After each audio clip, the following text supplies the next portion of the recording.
Arizona defines English learners, or EL, as students whose native language is not English and who have difficulty reading, writing, speaking, or comprehending English such that it limits success in the classroom. There are more than 75,000 English learners currently attending Arizona public schools. There are several different types of instructional program models for English learners. An English as a Second Language, or ESL program, uses techniques, methodology, and special curriculum to teach English to EL students. This can include listening, speaking, reading, writing, as well as cultural information.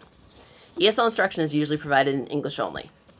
Bilingual programs, however, use instruction in both English and in the student's native language. This builds on the student's primary language skills to further develop and expand their English skills. A sheltered English instruction program focuses on making academic content more understandable for EL students by incorporating physical activities, visual aids, and the existing environment to make concepts relatable. A structured English Immersion, or SEI program, focuses more directly on English language skills themselves so that EL students can progress enough to be able to fully participate in English-only mainstream classrooms. Arizona's language development approach is a research-based SEI model. The main idea of this approach is that through participation in integrated language and content instruction, EL students will develop a sense of voice, confidence, and self-determination as they use content and language in tandem to meet their goals. The goal is to foster student agency, or students taking on the role to be agents of their own learning while teachers act as facilitators. There are 4 principles of Arizona's language development approach. The first principle is asset-based behaviors and expectations. This principle supports student agency by building on background knowledge and prior experiences of EL students.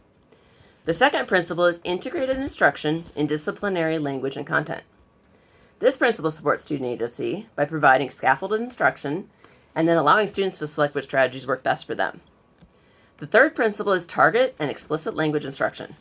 This principle supports student agency by creating learning environments to specifically increase language acquisition. The fourth principle is asset assessment, monitoring, and feedback. This principle supports student agency by consistently providing meaningful feedback as students work on their language goals. Arizona has 4 approved scheduling models for EL students. At the elementary school level, newcomer students receive 120 minutes a day of targeted English language development and also 120 minutes a day of integrated language instruction with English-speaking peers. Pull-out students receive half of that total, 60 minutes per day of targeted and 60 minutes of integrated. 2-hour participants receive 120 minutes a day of targeted English language development only. And 50-50 dual immersion students receive 30 minutes a day of targeted and 90 minutes of integrated, but they also receive 50% of their content instruction in English and 50% in their native primary language.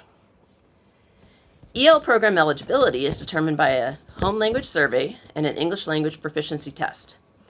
Arizona's proficiency test is called AZELLA, A-Z-E-L-L-A, and is used for both initial placement and for reassessment. Standard accommodations available to EL students taking the AZELLA assessment include testing in a small group, testing one-on-one or in a separate location. They may request to have the test given by a teacher that they know. All scripted directions can be repeated as much as needed. For EL students who also qualify for special education services, there are further accommodations permitted, such as taking frequent breaks, spacing the testing out over more than 5 days, reading the prompts out loud, and some limited uses of a scribe or assistive technology.